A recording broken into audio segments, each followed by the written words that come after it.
Olá, sejam muito bem-vindos mais uma vez ao meu canal. Para quem ainda não me conhece, o meu nome é Simone, eu sou especialista em imigração e eu vivo há mais de 6 anos em Portugal, necessariamente na cidade de Braga.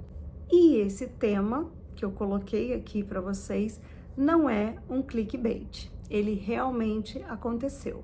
Como vocês sabem, eu tenho uma vida extremamente reservada, embora pública, né? Porque eu acabo compartilhando com vocês muitas coisas, mas quando se trata dos meus filhos, eu tento preservá-los o máximo possível. Há algum tempo atrás, de fato, eu quase perdi a guarda de um dos meus filhos para a CPCJ e eu quero explicar para vocês o porquê que isso aconteceu, como que isso aconteceu, como que nós evitamos essa situação, qual a minha opinião a respeito desse órgão da CPCJ, que é como se fosse o Conselho Tutelar em Portugal, o que eu acho a respeito disso e como você deve se proteger a respeito desse tema.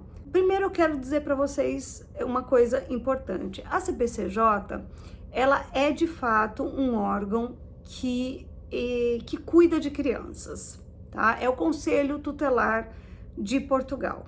E antes que vocês falem que, não, ele tá aqui para tirar a criança dos pais e ele ganha dinheiro em cima disso, e enfim, essas coisas absurdas que a gente tem visto na internet, é bom que se diga que não é nada disso que vocês imaginam.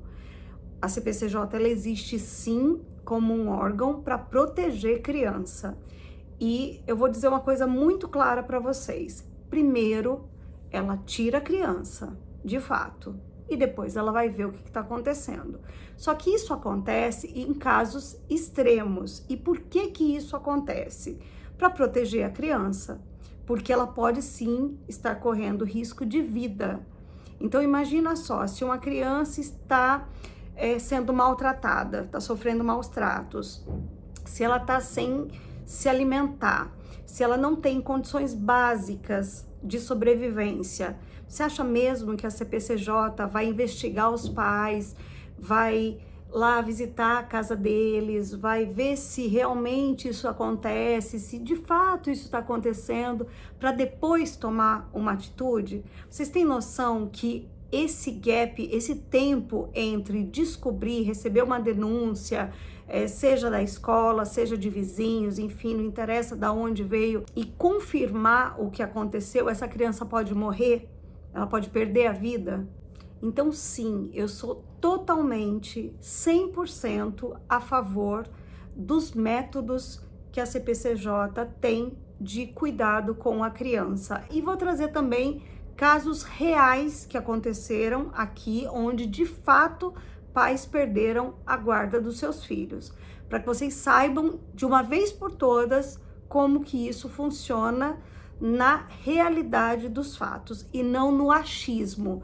O que é o achismo? Eu acho que isso ia acontecer, talvez isso pudesse acontecer. Não, isso é o que realmente acontece.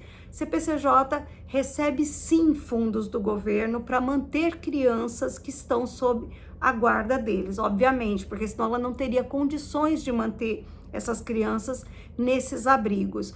Mas ela recebe um valor irrisório. Tanto que as crianças vivem em situações não de extrema pobreza, obviamente, mas também não vivem no luxo, não.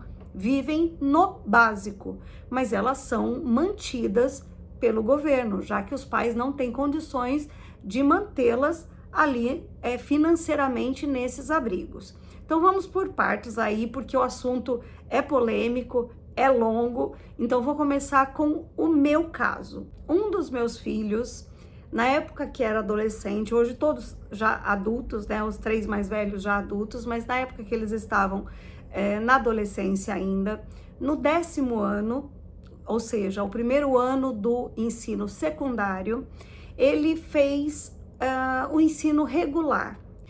E ele foi bem durante o ano todo, ele teve notas medianas, mas não teve notas ótimas, a ponto de ajudá-lo no ingresso para a universidade. Por conta disso, já no finalzinho do ano, ele decidiu que ele iria refazer o 10º ano, ou seja, iria voltar e refazer o 10º ano. Aqui em Portugal você pode fazer isso. Ele tinha notas para passar para o 11º ano, mas ele quis, por vontade própria, refazer esse 10º ano, só que não mais no ensino regular, e sim no ensino profissional. Muito bem, o que aconteceu? Ele começou a relaxar, tá? Ele começou a relaxar, a faltar mais do que devia, porque na cabeça dele, embora ele tivesse notas para avançar, ele já tinha decidido que ele iria voltar a frequentar o 10º ano novamente. Então ele começou a faltar com mais frequência, a escola me chamava e eu explicava para a escola, olha, ele não tem vindo tanto porque para ele o ano já está encerrado. E aí, obviamente que ele foi deixando a coisa andar ali de qualquer jeito, e faltando aí mais ou menos uns 10 dias para completar o ano letivo, ele acabou indo viajar. Ele foi para o Brasil, foi visitar o pai. E aí ele perdeu mais 10 dias de aula. Como que funcionam as coisas aqui em Portugal? Independente da escola, seja pública ou privada, se o seu filho faltar, seja um dia ou sejam 10 dias, você precisa justificar essa falta. Você precisa dizer o porquê que ele não foi para a aula. E aí o que aconteceu? Ele foi viajar, passou-se esses 10 dias, eu me esqueci completamente de comunicar à escola sobre essa viagem, e a escola, por obrigação, ela precisa fazer o quê? Comunicar à CPCJ da ausência desse aluno. É uma obrigação da escola, não é uma coisa opcional, é uma obrigação. Por quê? Porque os pais de crianças, né, de filhos menores de 18 anos, têm o dever, têm a obrigação de manter os seus filhos na escola. Muito bem, esqueci, passou.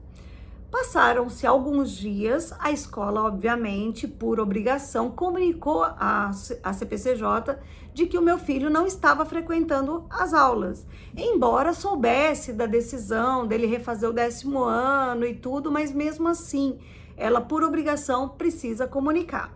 Dias depois, eu recebi uma carta registrada na minha casa dizendo que eu teria que comparecer com urgência na sede da CPCJ, no escritório da CPCJ, junto com o meu filho, para prestar esclarecimentos, e não dizia o motivo. Então, na hora que eu recebi aquela carta, eu levei um susto, principalmente porque ele não estava em Portugal, ele estava no Brasil de férias na casa do pai. Imediatamente eu liguei para a CPCJ e comuniquei, falei, olha, eu estou aqui, eu posso ir até vocês para a gente conversar, mas meu filho não está, ele só volta em setembro, que é quando começam as aulas. Então, o agente, né, o conselheiro tutelar disse, assim que ele chegar em Portugal, venha para prestar os esclarecimentos aqui no nosso escritório. Então, ele me deu esse prazo.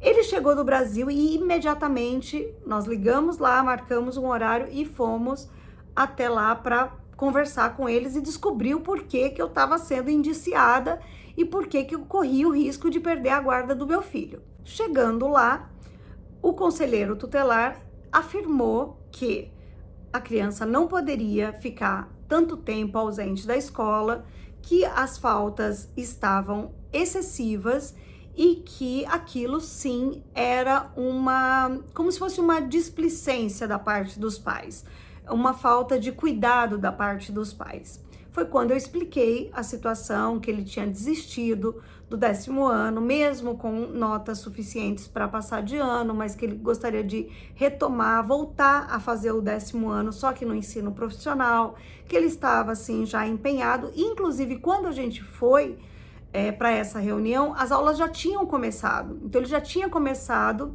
na outra escola e estava frequentando certinho as aulas sem nenhuma falta. Depois de preencher lá todo o relatório, me perguntaram se poderiam ir até a minha casa para verificar as condições de vida do menor. Eu confirmei, disse que sim, que poderiam.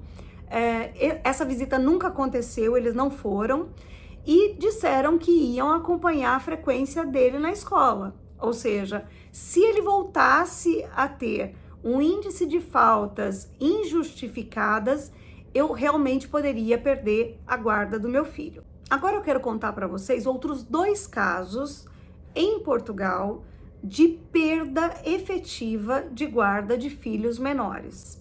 O primeiro caso foi de uma senhora que tinha 2 crianças pequenas, onde ela não tinha condições financeiras de cuidar dessas crianças. Ela não tinha trabalho, ela não tinha pensão alimentícia, as crianças viviam numa situação muito precária, em meio a lixo mesmo, uma situação muito difícil, e eram crianças muito pequenas.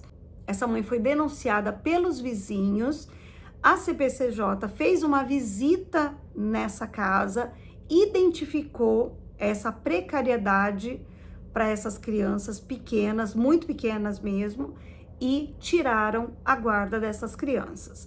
Então, essa devolução das crianças para os pais, para a mãe, para o pai ou para os dois, ela acontece sim. A CPCJ não tem interesse de ficar com o filho de ninguém.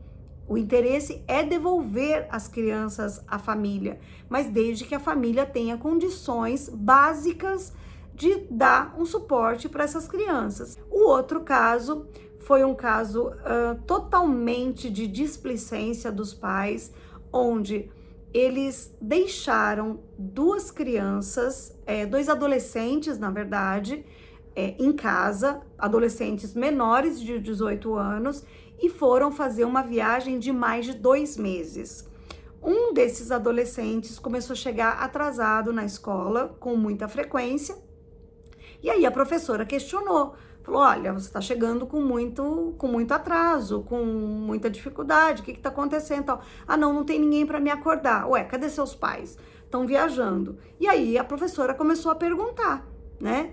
E descobriu que esses pais estavam fora do país há mais de 2 meses e esses 2 adolescentes sozinhos em Portugal. A escola imediatamente reportou ao CPCJ e o CPCJ recolheu essas crianças imediatamente, sem possibilidade de volta para a família, porque foi entendido um abandono de incapaz. E olha, gente, na minha opinião, eles estão corretíssimos. Imagina se acontece alguma coisa com esses adolescentes e os pais fora do país. Não tem a menor condição, não tem o menor cabimento. Eu acho que a instituição agiu da forma mais correta possível e a guarda desses adolescentes não foi restabelecida aos pais até que eles comprovassem que eles tinham condições aí psicológicas, né, e de responsabilidade de manter esses adolescentes sob a guarda deles. Então é isso, gente. O que vocês precisam entender é que a CPCJ não está aqui para ficar tirando o filho de ninguém, mesmo porque eles nem têm condições nem financeiras e nem de estrutura para receber tanta criança, tanto adolescente. O ideal é que essas crianças fiquem sim com os pais. Acontece que os pais precisam ser responsáveis por essas crianças. Acontece sim, pode acontecer com qualquer pessoa, mas se a gente faz as coisas direitas e a gente tem argumentos válidos para isso, tudo se resolve, tá bem? Então fiquem tranquilos, venham tranquilos, não tenham medo, não tenham realmente esse receio de que ninguém vai tirar o filho de vocês, mas façam a coisa certa. Mais uma vez espero ter ajudado vocês e aguardo vocês no nosso próximo vídeo.